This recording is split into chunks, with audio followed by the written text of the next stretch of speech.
You won't believe what happened that chilly morning. I was halfway through my first cup of coffee when an insistent knock shattered the calm. My front door rattled like it was being assaulted by someone with absolutely no patience, and I remember glancing at the clock. It was barely 7 a.m. I opened the door to find a well-dressed man with a stern expression standing there, arms folded across his chest as though he were some sort of royal inspector. He flashed a disapproving glare. Then he raised one eyebrow, tapped the watch on his wrist, and demanded to know if I was deaf or just insolent. His name was Douglas Morgan, and he represented the Lakeside Estates HOA. Without waiting for a greeting, he barked an order. "Your boat violates our guidelines. You have exactly 2 days to move it." Right away my brain sparked with the question, since when did a private dock become HOA territory? But I didn't speak it out loud. I merely stared, trying to gather my thoughts. 6 months later, that same man would be paddling to work every morning. His entire board would join him, and the story behind how that happened still fills me with a certain triumphant glee. If you've ever had a battle with an overbearing HOA, if you've ever come home to petty violation notices or ridiculous fines, then this story will feel like sweet, hilarious justice. And please, drop your own HOA horror stories in the comments. I want to know what outrageous demands or nightmarish citations they've hit you with. My name is Jason Reed. I'm a 38-year-old mechanical engineer who fell in love with sailing when I was 10. For years, I scrimped and saved every spare dollar, dreaming of living someplace where I could keep a boat on the water right outside my window. When I finally landed a higher-paid job, I spotted an advertisement for a lakeside property that looked perfect, like a painting come to life. The real estate agent assured me that personal watercraft were permitted. The moment I laid eyes on that 24-foot windseeker gently bobbing at the dock, I knew I had found more than a boat. It was my identity afloat. I'd poured my sweat and passion into restoring her teak decking, polishing the hull to a gleaming navy blue, and updating the rigging with all the modern bells and whistles. Each creak of the wood, each rope coiled neatly in its place, reminded me of how far I'd come. Moving to Lakeside Estates felt like a dream. Early mornings by the water replaced the hustle of my old city apartment. I savored the gentle hush of dawn instead of honking horns. The lake dazzled at sunrise, a veil of mist drifting across its surface in soft curls of silver. By sunset, golden reflections danced like living sparks. I saw friendly neighbors in my mind, maybe weekend barbecues or potlucks under the setting sun. That dream shattered a bit on the third day, at least partially, when I met Margaret Cooper. She was an older widow with impeccable posture and silvery hair, whose keen blue eyes missed nothing. She lived a few houses down and delivered homemade blueberry muffins to my door, sharing stories of how vibrant the community once was. But there was a warning tucked behind her warm smile. "We used to have lake festivals. We used to fish together.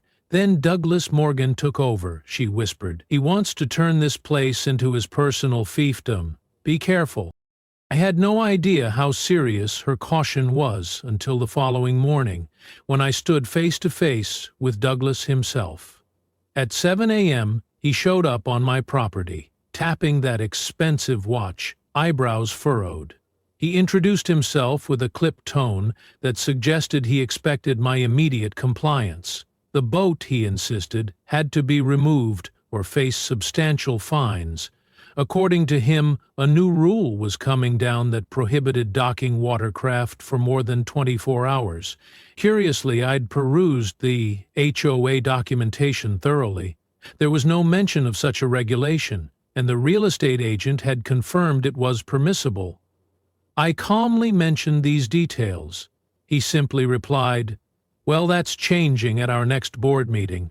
I already have enough votes." And with that he stomped off, leaving me fuming. Over the next few days, I discovered that I was far from the only target.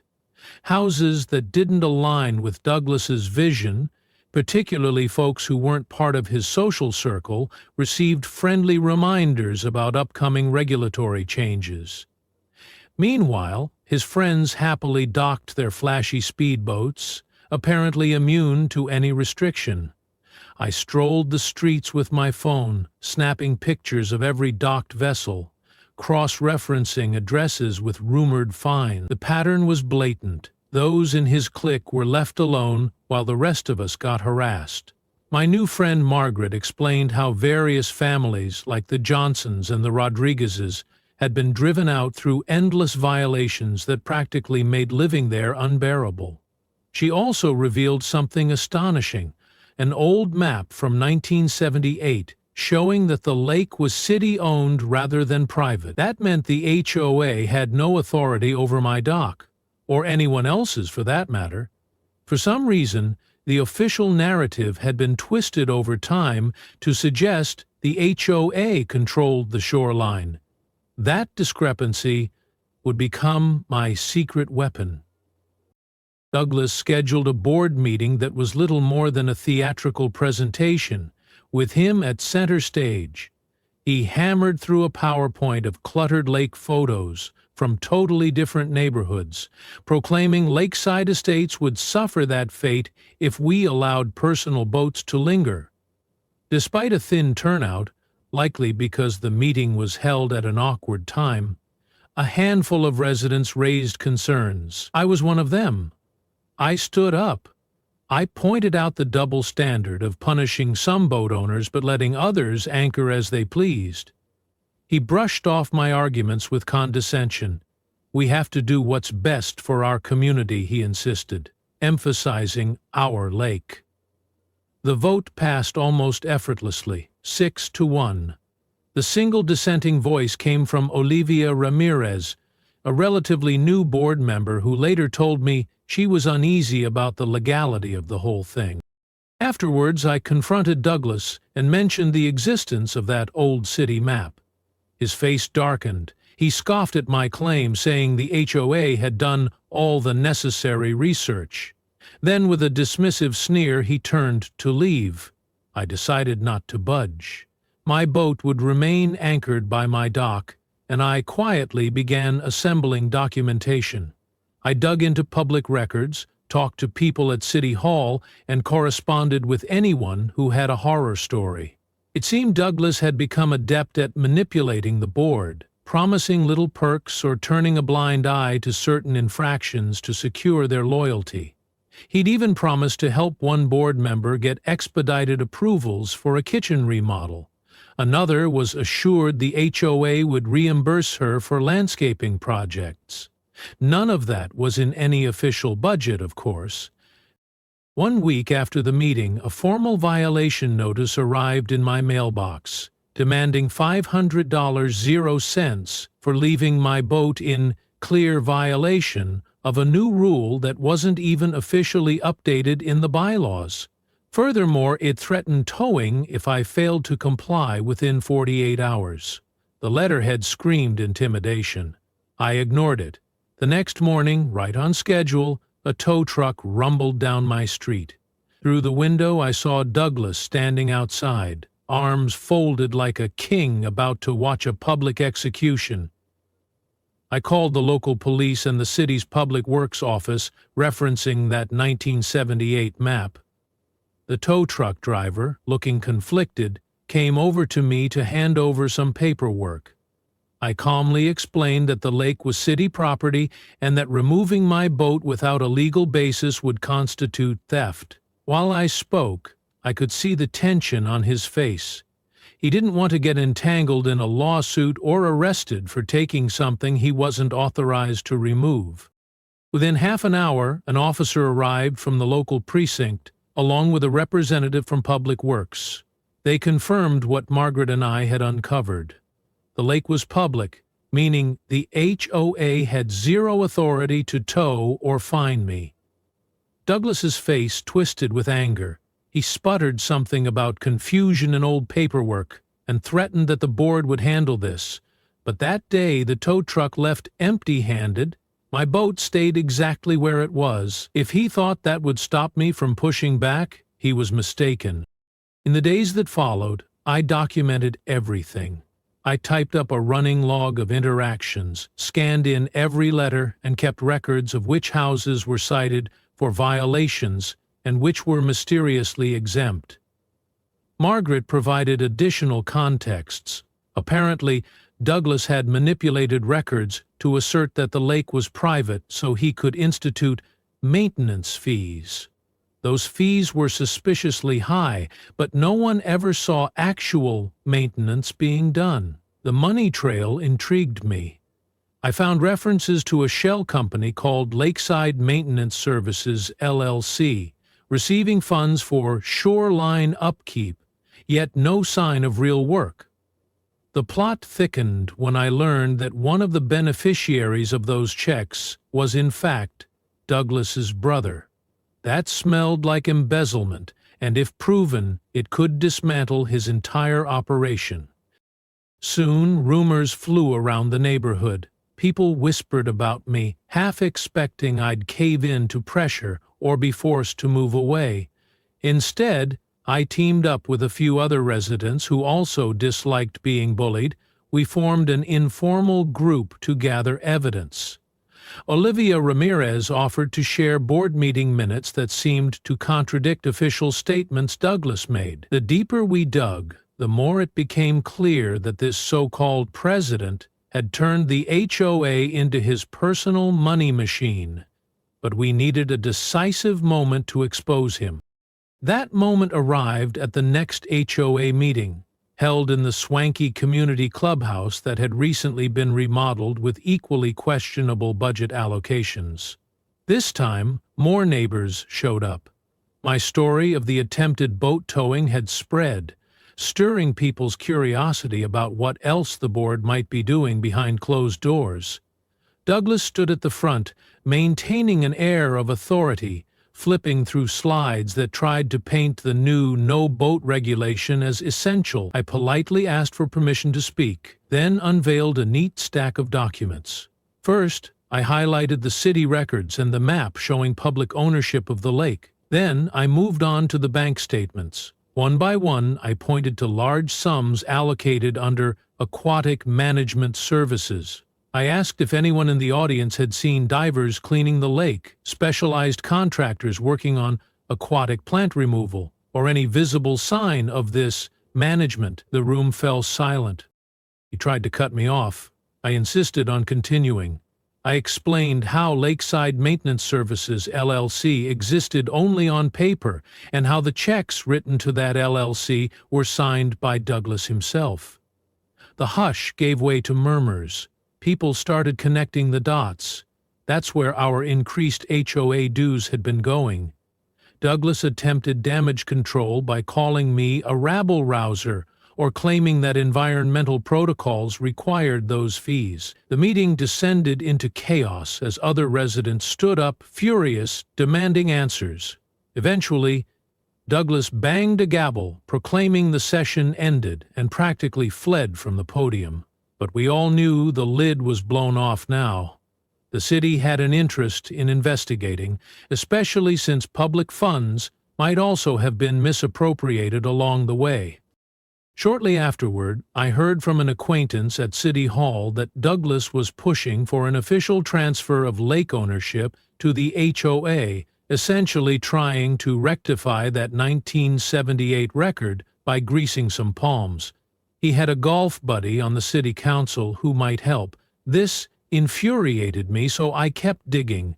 The more I discovered, the more it became a labyrinth of shady dealings. William Bennett, a real estate buddy of Douglas, was floating the idea of turning the shore into a commercial marina with membership fees and fancy boat slips.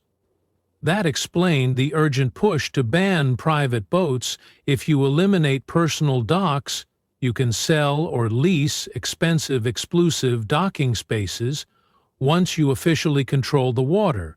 Kickbacks for the local council members sweetened the plan. The scheme was downright brazen. I prepared carefully for the next public hearing. It was set for a Thursday evening at City Hall, with the mayor and entire council present. By that point, I had all my evidence organized in a binder and even got some local reporters interested in the story. Douglas arrived flanked by board members who still clung to him, possibly because they feared retaliation. He wore a polished suit and carried a folder that supposedly contained historical documents, showing that the developer had intended the lake to be private from the beginning. When it was my turn, I stepped up to the microphone, took a breath, and systematically debunked every claim. I displayed the old map, copies of county tax records, and the more recent bank statements. I showed that real estate taxes for the waterline had always been billed as city property, not private property. The audience gasped audibly when I disclosed the suspicious money flowing into Lakeside Maintenance Services, LLC. Council members exchanged uneasy glances. One of them, who wasn't part of Douglas's circle, asked pointed questions about the authenticity of his newly found deed. The city attorney, also present, politely requested permission to inspect that deed for forensic analysis, hinting it might be forged. The mayor declared that the council would not entertain any request to hand over the lake until a formal investigation into the HOA's finances concluded. Douglas's face reddened, veins pulsed at his temple. He stormed out, leaving behind a room buzzing with speculation. For me, it felt like vindication, but I suspected he wasn't finished. Sure enough, the next curveball arrived when the only bridge that connected our neighborhood to the main road was declared structurally unsafe and shut down for urgent repairs. Suddenly, all residents faced an extra 45-minute detour around the lake, drastically adding to commute times. People were livid. Douglas immediately tried spinning the narrative, blaming me for souring the HOA's relationship with the city so that they no longer prioritized our infrastructure. It was desperate scapegoating, but some folks believed it. I, on the other hand, saw an opportunity. Why not use the lake itself as a shortcut? I floated the idea of operating a free boat shuttle across the water, cutting the commute from 45 minutes to a 10-minute ride. Initially, the board scoffed. They called it impractical, but once I demonstrated a plan for small electric ferries or rowboats, along with cost estimates, safety protocols, and potential volunteer crews, a few more open-minded residents got excited. Another city official confirmed it was perfectly legal because the lake was public. While Douglas and his cronies tried to arrange a luxury private shuttle bus for themselves using HOA funds, no less, I launched Lakeside Express, my volunteer boat service. I woke at 5 a.m. to greet the early commuters who would normally be on the road at that hour. My boat had seating space, life jackets neatly stacked, and an efficient system for loading and unloading. Day one was a modest success. I transported about 9 people, all of whom were immensely grateful not to have to tack on 90 extra minutes to their daily drives. By day 2, the word spread, and more showed up at the makeshift docking area. Margaret helped organize a schedule. Retired Navy officer Frank Thompson offered tips on water safety and docking procedures, and some teenagers volunteered as dock assistants in the afternoons. The press caught wind of the story. Neighborhood fights back against long commute with Lake Ferry. Local reporters came by to film us. Everyone on board seemed in high spirits. We bonded over the shared frustration of the closure, turning an inconvenience into a communal solution. Meanwhile, the board's fancy private shuttle arrangement fell through when the company realized negative publicity was swirling around the Lakeside HOA. They pulled out, leaving Douglas and his fellow board members stranded. On a chilly Monday morning, just as I was about to pull away from the dock, I heard an uncomfortable throat clearing behind me. It was Douglas and his companions, looking disheveled and sheepish. "We'd like to ride," he stated curtly, as though the words tasted bitter. After a moment's hesitation, I simply nodded and helped them aboard, choosing to maintain civility. That daily crossing forced these individuals to experience the communal spirit they'd spent years undermining. Residents greeted each other by name. Friendly banter filled the air. Board members who once kept a distance began asking questions. How did you get this boat license for transport? Or, is it true the city is supporting your effort? They seemed astonished that so many neighbors were collaborating without any official HOA mandate. Over time, some of them softened. William Bennett, once confident in Douglas's grand plans, began quietly hinting that maybe a community-based approach was actually beneficial. Even Douglas, though clearly still furious, had no choice but to ride in my boat day after day. After a couple of weeks, the bridge was still under repair, but the morale in Lakeside Estates had improved. People organized little breakfast gatherings at the park where the ferry landed. Children who'd never learned to swim were signing up for water safety classes.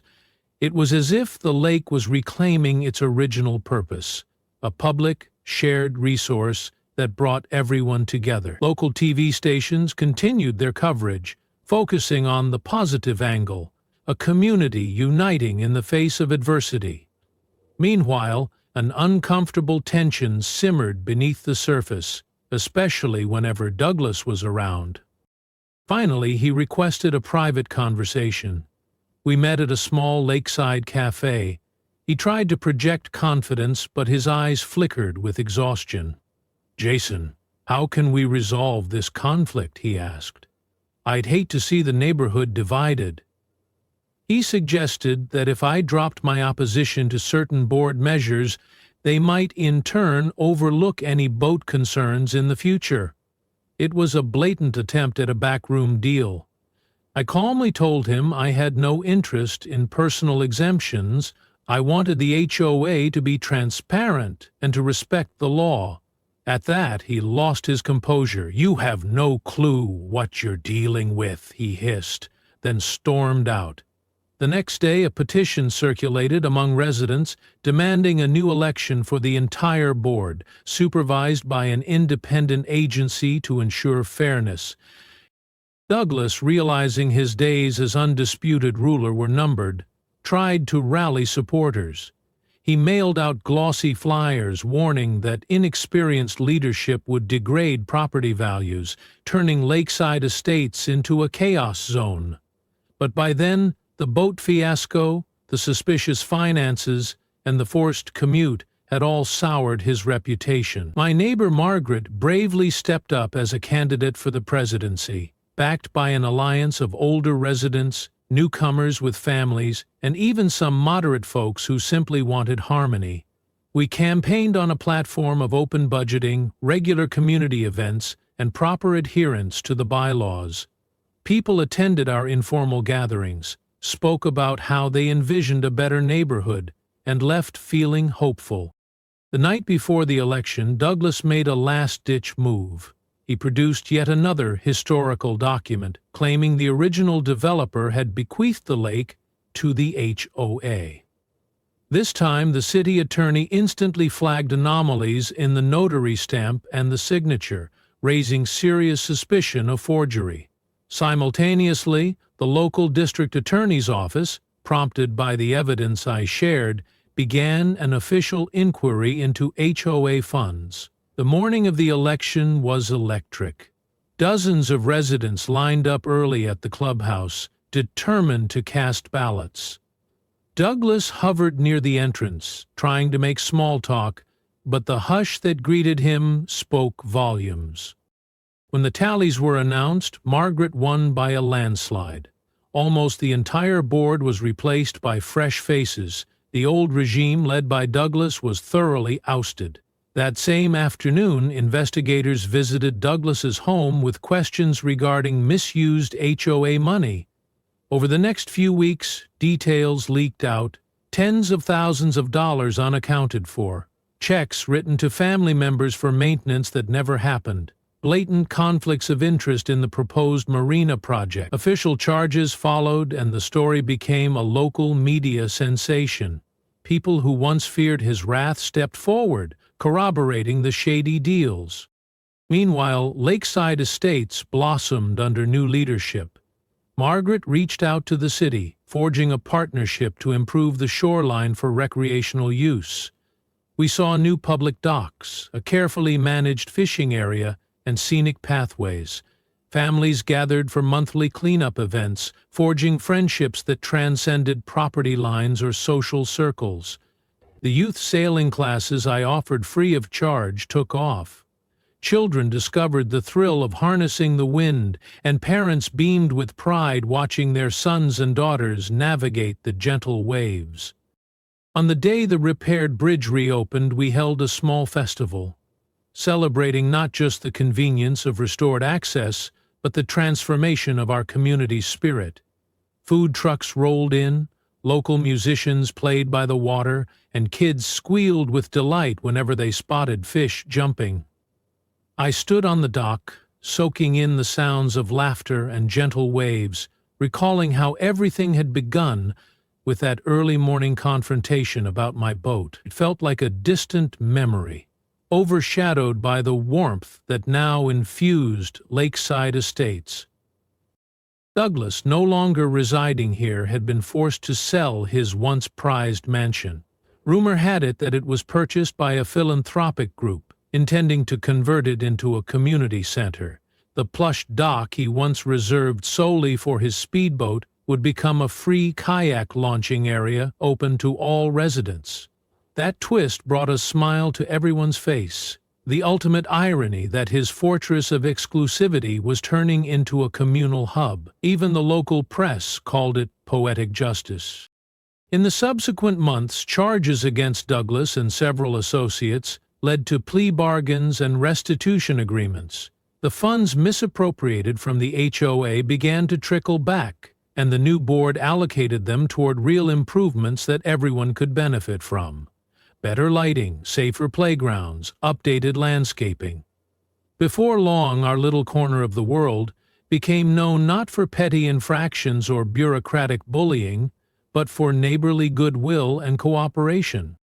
Standing by my boat at sunset, I often reminisce about the path that led me here.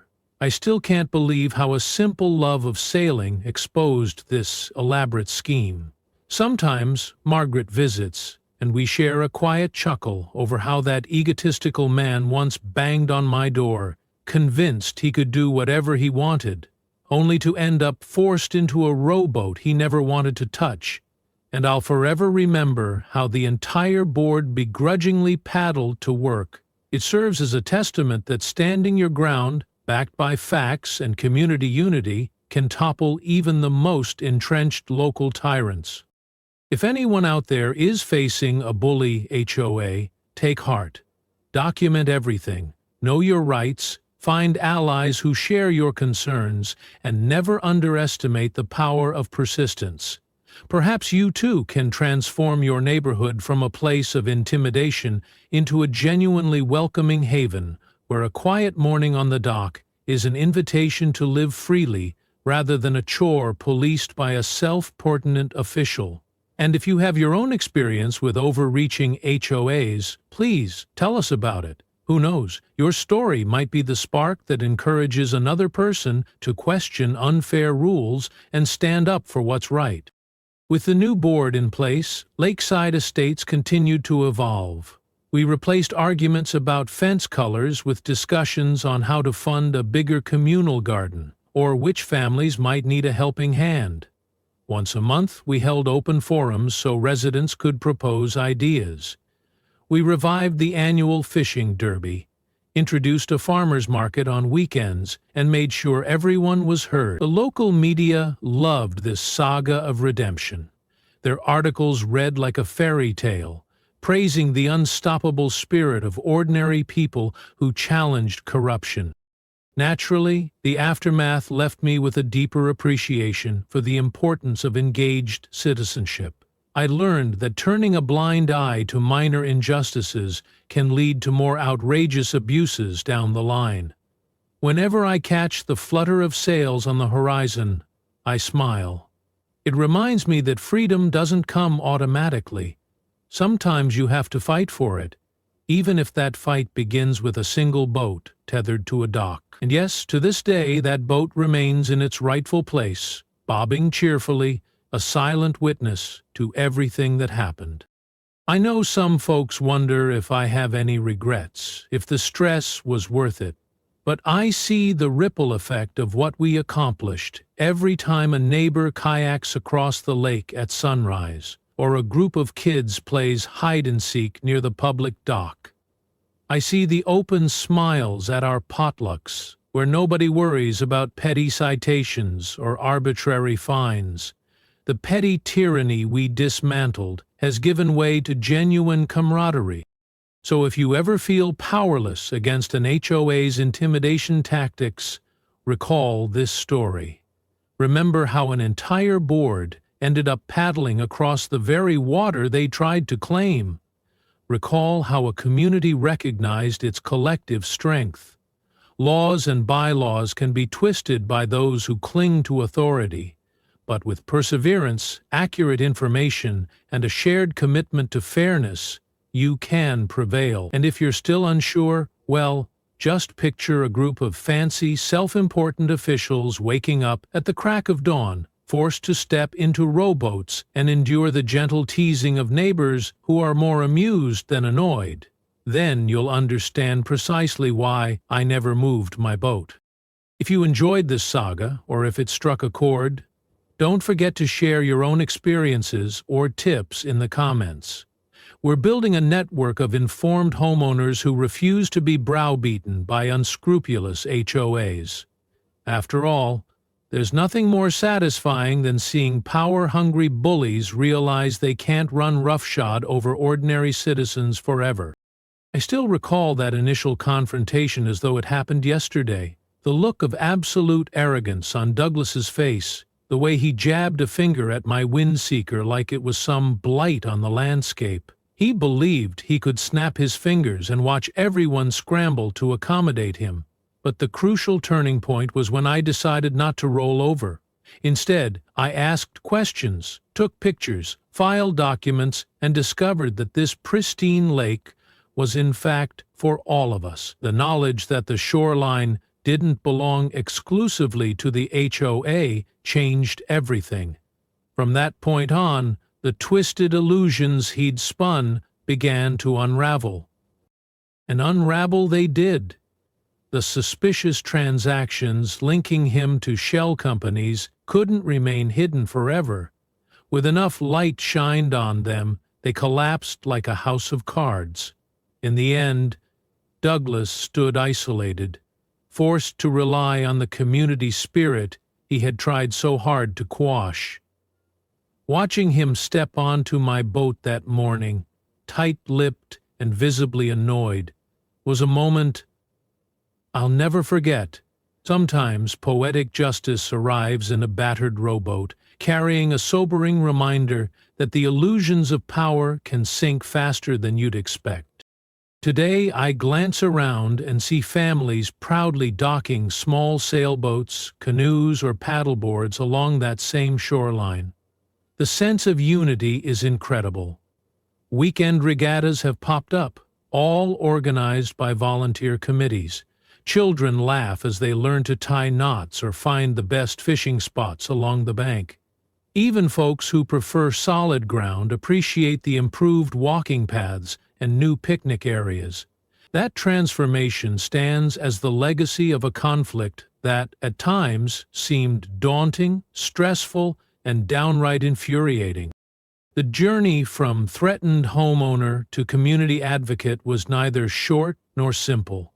The intimidation tactics were relentless, the private emails, the shady attempts to discredit me, and the series of fines that escalated beyond reason all chipped away at my patience. Yet every time I considered giving in, I remembered how crucial my boat was to me, how it represented more than just a hobby. It symbolized a life I'd worked hard to attain. If I let them bully me into compliance, what else would they demand next? Would they dictate how tall my grass had to be, or restrict the color of my front door?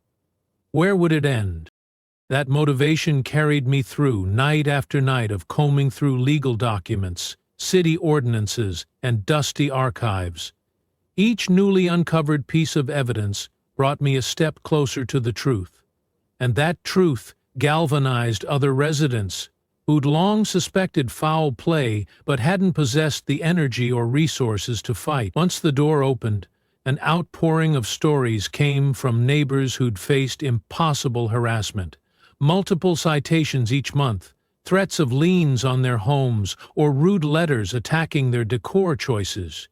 People who had previously felt alone realized we were all in it together. One of the biggest lessons I learned from this entire ordeal was that solidarity can develop in the most unlikely places. When a crisis hits, like that damaged bridge, people band together if someone offers a solution.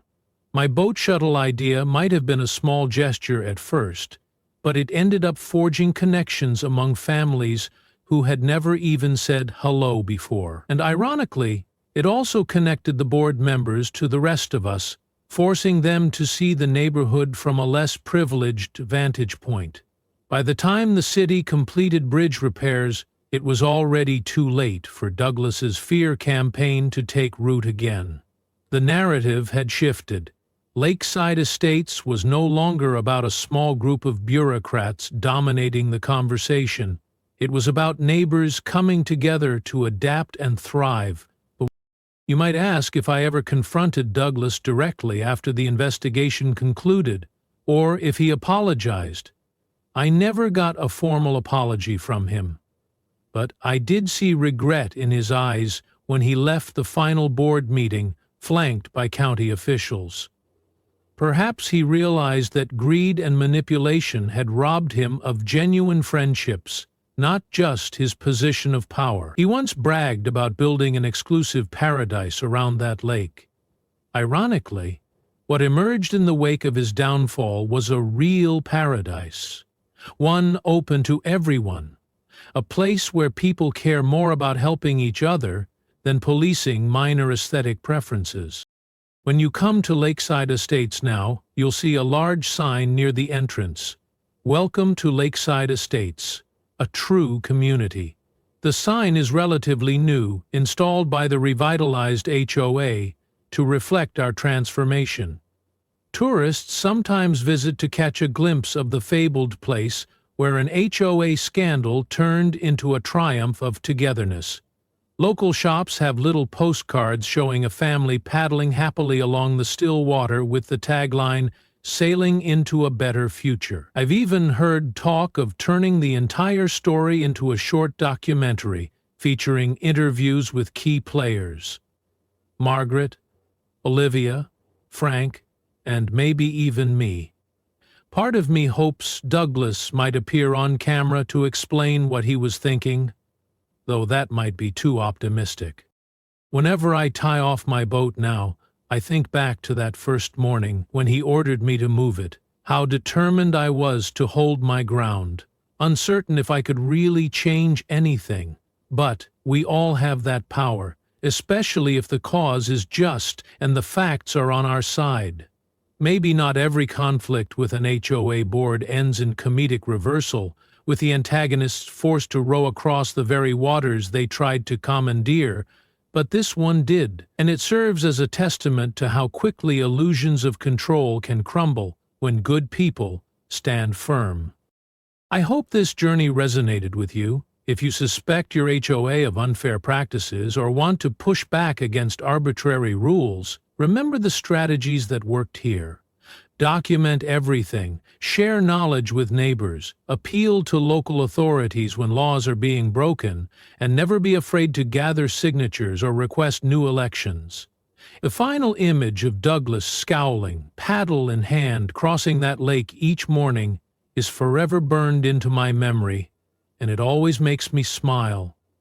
In the end, justice arrived with gentle ripples instead of a torrential wave, but it was more than enough to tip the balance.